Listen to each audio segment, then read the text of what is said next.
Since his childhood, Ichigo has had the compulsion to protect friends, family, acquaintances, strangers, even former enemies. Few are off the table when it comes to who this man will defend, and anyone who knows him knows how deeply this desire is imbued within him. Ichigo will die for those he has set out to protect. He has before, and he would do so again. That is a fact. So one can imagine the rage that churned within him when he confronted the man responsible for the destruction of the Soul Society. It was otherworldly. As he stood in front of Yuha, he needed only to hear the words of confirmation that he was the enemy leader before he was ready to kill him. With Yuha telling Ichigo that he was indeed responsible, Ichigo flies into a rage, attacking the Quincy King, and considering the strength of his opponent, he did well, but was eventually knocked to the ground. Unleashing a Getsuga Tensho, he attempts to continue the fight, but unfortunately he is swiftly taken down again, after which Yuha stabs him in the neck. As Ichigo is motionless, Yuha tells his subordinate Yugurem Hashwald to bring him back to base. It is there where they plan to revive him and put him under Yuha's command, but it's then when Yuha notices that right where he stabbed Ichigo in the neck is the defensive ability Blute Vein, a Quincy power.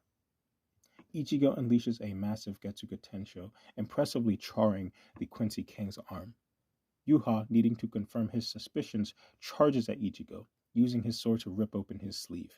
His suspicions were correct, and his eyes did not deceive him. Ichigo indeed is using Blute Vein. Yuha explains that using Quillgate to keep Ichigo at bay was a bad idea. He deduces that as Ichigo was pushing himself to the limit to escape Quillgate's jail, bits of Quillgate's spiritual pressure seeped into Ichigo and caused a reaction. The Quincy King drops a bombshell on the protagonist. Quillgate's jail is meant to restrain enemies, but it's not made to restrain Quincy's. Ichigo Kurosaki is a Quincy, and it seems as he was attempting to break out of Quillgate's jail, Quillgate's spiritual pressure seeped into Ichigo and jump-started his Quincy abilities, similar to how one would push a car to help start its engine. Yuha tells Ichigo that he doesn't know anything about his history or lineage, not even about his own mother. A statement with few implications. Yuha tells Ichigo that his plan was to slowly re-educate him, but now he'd have to do it by force. Yuha summons a cage around Ichigo that begins to shoot arrows, and Ichigo does his best to deflect them, but eventually he is overwhelmed and defeated. Yuha goes to pierce Ichigo's neck again, but the shadow-like ability that the Quincy used to travel between dimensions forces the man to cease his attack. Apparently there's a time limit as to how long they can be in the Seirete. Yuha says that it's impossible that they're out of time before having a flashback to his conversation with Aizen, deducing that Aizen skewed his perception of time while he was visiting him in Muken. As the Quincy across the Soul Society retreat into the shadows, Yuha and Hashwell turn to leave as well. Ichigo, however, is not finished and screams at the invaders, telling them that he won't let them go. As he charges Yuha, his subordinate Yugurem Hashwell cuts the blade off Ichigo's Bankai effortlessly, leaving the substitute Shinigami with no weapon. Ichigo is frozen in shock and helplessness as Yuha and Hashwell leave him in the rain. Yuha tells Ichigo to wait and to heal his wounds, calling him his son born in the dark. The saddest thing about this interaction is that we must remember one of the earliest, most important things about a Bankai is that when it is broken, it will never be fixed again.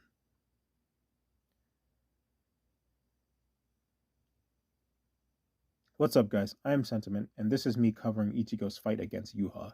I thoroughly enjoyed the choreography of the extended scenes, and I think the anime did a tremendous job at capturing the hopeless and grim situation that Ichigo was in, and everyone played their role perfectly, I'd say.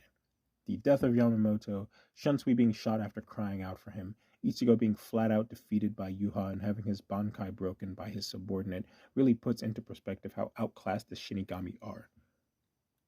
The only nitpick I may have is that I would have liked a small flashback to the fact that once a Bankai has been broken, it can't ever be repaired. Most people already know this, but it's one of those fundamental rules that gets introduced really early on and can potentially be easy to forget. An added scene like that would have been nice because you have to think about what Ichigo losing his Bankai means to him. In that moment, he isn't as shocked because Yugurem is powerful. He's shocked because his Bankai being cut to the nub means that he no longer has the ability to protect, something more important to him than his own life.